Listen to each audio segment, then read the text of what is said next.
बिस्मिल्लाहिर्रहमानिर्रहीम। अस्सलाम वालेकुम स्टूडेंट। बेटा आज हम ना 10th चैप्टर का टॉपिक करेंगे फाइबर ऑप्टिक्स। फाइबर ऑप्टिक्स का ना ये टेली कम्युनिकेशन में बहुत बड़ा इस्तेमाल है इसका। तो पहले इसका थोड़ा सा इंट्रोडक्शन सुन लें बेटा कि हज़ारों साल पहले या सैकड़ों साल पहले कम्युनिकेशन जो होती थी ना, फ्लैश लाइट की रिफ्लेक्शन की वजह से या सन से रोशनी रिफ्लेक्ट होती है ना, उसकी वजह से वो कम्युनिकेशन करते थे, लोग एक दूसरे के साथ रब्ता करते थे। अब जो समंदर में नेवी हमारी फोर्स है पहले ये जो नेवी एक दूसरे के साथ कम्युनिकेट करते रब्ता करते, वो एक लालटीन टाइप लाइट को ऑन करके ऑफ़ करते थे, या उनका एक अपना एक लाइट के फॉर्म में सिग्नल होते थे, वो एक दूसरे को अपना ट्रांसफ़र करते, जिसकी वजह से वो कम्युनिकेट कर सकते, एक दूसरे के साथ रब्ता कर सकते थे। अब ये बहुत बड़ा मुश्किल तरीका था और वाज़ेह समझ में नहीं आती थी। लाइट के ये ज़रिए जो कम्युनिकेशन करते थे, एक दूसरे के साथ रब्ता करते थे। बाद में फिर एक साइंटिस्ट जिसने फ़ोन इंट्रोड्यूस कराया था, ग्राहम बेल ने उसने फ़ोटो फ़ोन भी ईजाद किया, इसके बाद टेलीफोन भी, और इसके बाद फ़ोटो फ़ोन जो था ना बेटा, ये सनलाइट की रिफ्लेक्शन की बेस पे उसने सेलेनियम डिटेक्टर में उसने इसको रिफ्लेक्ट करा के ना, मतलब बहुत 100 सेवरल मीटर तक उसने इसको रिफ्लेक्ट करा के एक्सपेरिमेंट किया, और ये तरीक़ाकार ईजाद किया कि कम्युनिकेशन जो होती है ना, इस किस तरह इससे हो सकती है लाइट की रिफ्लेक्शन की वजह से।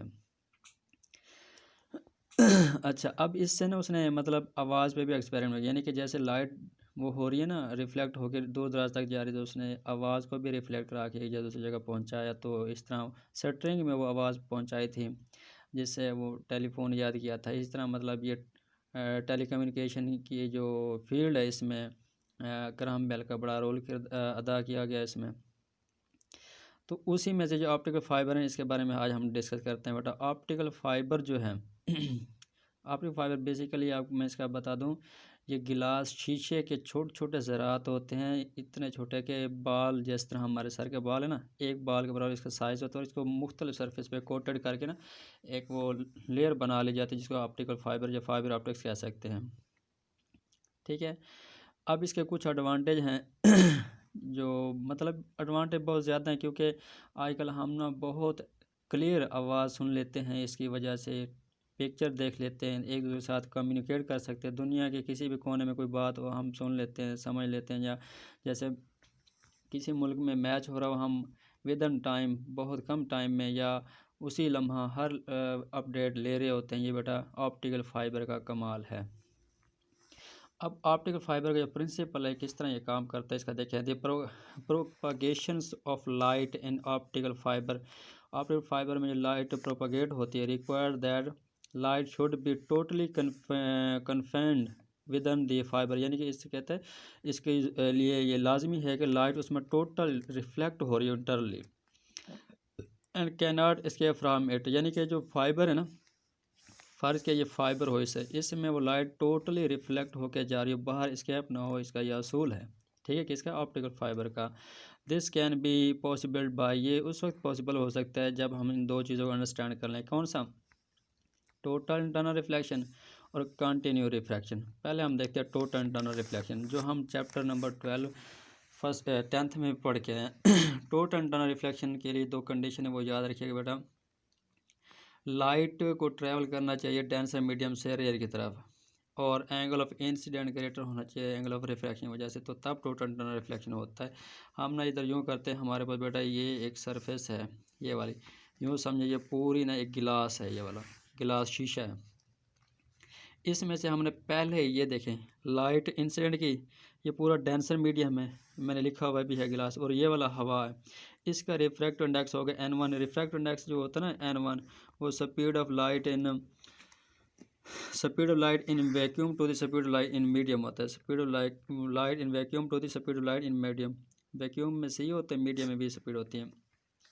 अब ये रे जो जाएगी ना, जब रे डेंसर मीडियम रेयर में जाती है ना, तो अपने नॉर्मल से परे हट जाती है, तो ये एंगल ऑफ इंसिडेंट और इसका ये एंगल रिफ्रैक्शन बढ़ जाता है। ठीक है, हमने मज़ीद एंगल ऑफ इंसिडेंट बढ़ाया, ये वाला, इस पे रे और मज़ीद पर, क्योंकि हमने इधर से एंगल बढ़ाया है, तो उधर से भी एंगल नीचे की तरफ है, तो क्या होगा, ये एंगल बिल्कुल इसके पैरेलल चलना शुरू कर देगा। तो मतलब वो एंगल ऑफ इंसिडेंट जिसका रिफ्रैक्टेड एंगल 90 का हो जाए, उसे हम कहते हैं क्रिटिकल एंगल। क्या कहते हैं? Critical angle. अच्छा, क्रिटिकल एंगल से मज़ीद हमने एंगल बढ़ाया ना, तो ये बाहर जाने के बजाय इसी में लौट आई और इस तरह मल्टीपल रिफ्लेक्ट होके आगे तक चली जाती है। इसको हम कहते हैं टोटल इंटरनल रिफ्लेक्शन।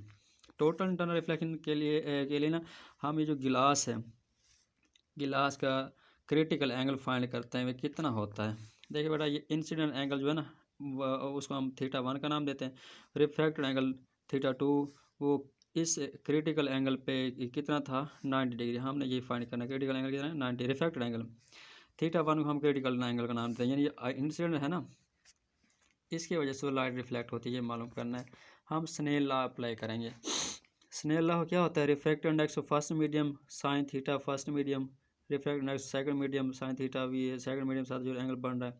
थीटा 1 था क्रिटिकल एंगल, थीटा 2 था 90 डिग्री ये वाला। इसमें वैल्यू साइन 90 क्या आता है 1। एन ए का मतलब है एयर का रिफ्रैक्टिव इंडेक्स, एन जे का मतलब है रिफ्रैक्टिव इंडेक्स ऑफ गिलास। तो साइन से ये रिफ्रैक्टिव इंडेक्स ऑफ गिलास का डिवाइड हो जाएगा, हमें क्रिटिकल एंगल चाहिए साइन उधर। अच्छा, एक और बात, एक refractive index of air medium का रिफ्रैक्टिव इंडेक्स 1 होता है और गिलास का होता है 1.5। हमें क्रिटिकल एंगल चाहिए, साइन उधर जाके हो जाएगा इनवर्स, तो हमारे 41.8 डिग्री आ जाएगा क्रिटिकल एंगल किसका, गिलास का। यानी इससे ज़्यादा एंगल पे जाकर रे स्ट्राइक करेगी ना गिलास से हवा वाली सरफेस पे, तो वो रिफ्लेक्ट होगी। अब ये जो अपर लेयर है बेटा, ये एज ए मिरर के तौर पर एक्ट करेगी, क्योंकि मिरर लाइट को क्या करता है, लाइट को रिफ्लेक्ट कर देता होता है। अब ये ऑप्टिकल फाइबर जो गिलास था, ये चाहे जिस तरह मर्जी मोड़ा या वो बल खा के जा रहा हो, इसमें लाइट क्या हो सकती है, रिफ्लेक्ट होते हैं, दूसरी जगह जा सकती है। अब ये हमने इसको ले सकते हैं यूँ बेटा, उधर तो हमने जो बैरूनी सरफेस है ना, इसको हम कहते हैं क्लाइडिंग, और ये दरमियानी हिस्सा जो होता है इसको कोर कहते हैं। अब इधर मैं एक डायग्राम बनाई ये वाली, ये बेटा इधर उस पिछली जो जिसमें हमने टोटल रिफ्लेक्शन फाइंड किया ना, उसमें तो हम जो क्लाइडिंग था वो हवा ले रहे थे। इसमें हमने यूँ करना, ये बाहर वाला भी बेटा गिलास है, अंदर एक और छोटा सा हम सरफेस लेते हैं, ये भी गिलास है। इस गिलास को हम कहते हैं कोर है, और ये जो ऊपर वाला गिलास है इसे हम क्लाइडिंग कहते हैं। अब लाइट कोर में एंटर होती है, मल्टीपल रिफ्लेक्शन की वजह से आगे मूव करती जाती है। अब ये बेटा बैरूनी सरफेस क्या करिए, एज ए क्लाइडिंग के तौर पर एक्ट करे। क्लाइडिंग भी गिलास है और कोर भी क्या है, गिलास होती है। ये होता है, इसके ज़रिए हम वो इंफॉर्मेशन या टेलीकम्युनिकेशन के लिए हम यूज़ कर सकते हैं।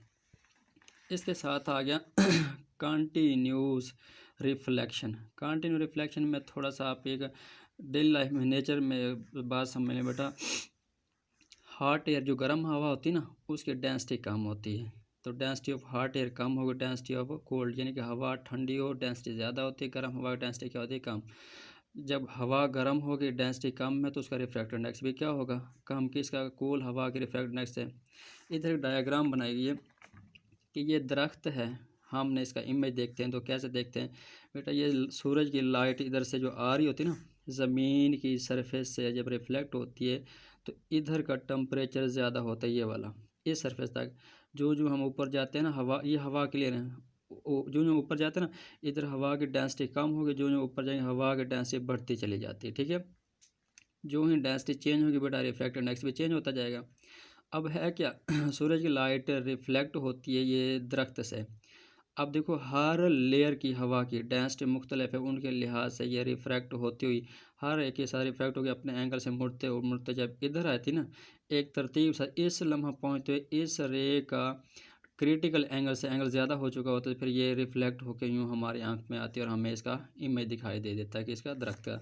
इसी तरह ऑप्टिकल फाइबर में देखें कि बेटा हमारे पास ना ये पूरा एक कोर है, ये कोर मटेरियल क्लाइडिंग ली नहीं है, ठीक है। इनके ये दरमियान सेंटर है, इसके दरमियान जो रिफ्रैक्टिव इंडेक्स है ये हाई रिफ्रैक्टिव है, लाइट को बड़ा अच्छा रिफ्लेक्ट कर सकते हैं। इससे ऊपर वाली लेयर इससे कम रिफ्रैक्टिव इंडेक्स होगी, इससे ऊपर वाली लेयर ये जो है इसका रिफ्रैक्टिव कम होगा, और इस तरह ऊपर यानी इस तरह जो जो ऊपर के रिफ्रैक्टिव इंडेक्स क्या होता है कि कम। सिमिलरली नीचे भी यही है कि इसका रिफ्रैक्टिव इंडेक्स ज़्यादा होगा, फिर इससे कम होगा, इससे कम, यानी इस तरह कम होता जाएगा। लाइट इंटर होती है यूँ बेटा, देखो हर लेयर के साथ रिफ्रैक्ट होगी, अपना एंगल चेंज करते हैं, यानी कि बेटा जब रिफ्रैक्ट होता है ना, अगले मीडियम जाके थोड़ा सा बेंड हो जाती है, या रे बेंड होते होते जब इस पोजीशन पहुँचती है ना, इसका एंगल क्रिटिकल एंगल से ज़्यादा हो चुका, तो जो टोटल रिफ्लेक्ट हो जाती है, यानी कि इस तरह मुसलसल कंटिन्यू ये रिफ्रैक्ट हो रही है। इसे हम कहते हैं फिर क्या, कंटिन्यू रिफ्रैक्शन। ये रिफ्रैक्ट होते हुए दूर दराज तक ये मूव करती चली जाती है, ठीक। ठीक है ना। इसकी रीडिंग कर लेना बेटा, इजी है टॉपिक और शॉर्ट में आता है। अब हम देखते हैं शॉर्ट क्वेश्चन। शॉर्ट क्वेश्चन देखिए एक्सरसाइज के पहला शॉर्ट है कि what do you understand by linear and angular magnification, यानी लीनियर मैग्नीफिकेशन एंगुलर मैग्नीफिकेशन में क्या फ़र्क आता है या इनके बारे में हम क्या जानते हैं। Explain how a convex lens use A magnifier, convex lens को क्यों हम मैग्नीफायर के तौर पर इस्तेमाल करते हैं। कन्वेक्स लेंस इसलिए यूज़ करते हैं कि ये डबल सरफेस होता है, यानी इस तरह का दरमियान में एक मीडियम है, एक कन्वेक्स लेंस ये है, एक ये है, तो इस वजह से वो मैग्नीफायर पावर क्या होती है, बढ़ जाती है। लीनियर मैग्नीफिकेशन होती है size of image to the size of object, ठीक है, ये आ गया। एंगुलर मैग्नीफिकेशन होती है angle form by the lens, जब हम लेंस के साथ इमेज देख रहे होते हैं, और बटन में एंगल विद नेक्ड आई के साथ जो एंगल होता है ना, इसे हम कहते हैं एंगुलर मैग्नीफिकेशन। अच्छा, अब कहता है convex lens as magnifier when we place the object within the focal length, जब हम फोकल लेंथ के अंदर कन्वेक्स वो रखते हैं ना, यानी कि यूँ ये कन्वेक्स लेंस है, ये अगर कन्वेक्स लेंस है, इसकी ये प्रिंसिपल इधर फोकस पॉइंट है, हम इधर ऑब्जेक्ट रखें ना, ये इसका इमेज इधर बढ़ेगा और बहुत इनलार्ज बनता है मैग्नीफाई। और double convex lens then a magnified erect and virtual image is obtain, ठीक है, यानी कि वर्चुअल इरेक्ट और मैग्नीफाई इमेज हमें हासिल होता है। आगे explain the difference between angular magnification and resolving power. अब एंगुलर मैग्नीफिकेशन और रिजॉल्विंग पावर में हम फ़र्क वाज़े करना है, ठीक है। What limit the magnification of an optical instrument, और लिमिट क्या होती है मैग्नीफिकेशन की। एंगुलर मैग्नीफिकेशन हम पढ़ गए हैं बेटा कि angle ratio between angle subtended by image to this angle subtended by the object, ठीक है। और उसके बाद जो रिजॉल्विंग पावर है बेटा, दो करीब पड़े ऑब्जेक्ट में हम वाज़े जो फ़र्क कर सकते हैं ना, उसको हम रिजॉल्विंग पावर कहते हैं, ठीक है। ये क्या होते हैं, instrument separate the image by two very close object, दो क्लोज ऑब्जेक्ट का जो इमेज वो सेपरेट करके हमें दिखाएगा ना, उसे रिजॉल्विंग पावर कहते हैं। अच्छा, आगे limitation, chromatic and spherical operations are the two main defect in lens. Lens में हम क्रोमेटिक और स्फेरिकल ऑपरेशंस लाइट को इस्तेमाल करते हैं, यानी which limit the magnification of optical instrument, ठीक है ना, यानी कि फिर जो लाइट से रिफ्लेक्ट होकर मैग्नीफाई कर रहे होते हैं ना, वो मोनोक्रोमेटिक, ये क्रोमेटिक मतलब उनका फेस सेम होना चाहिए।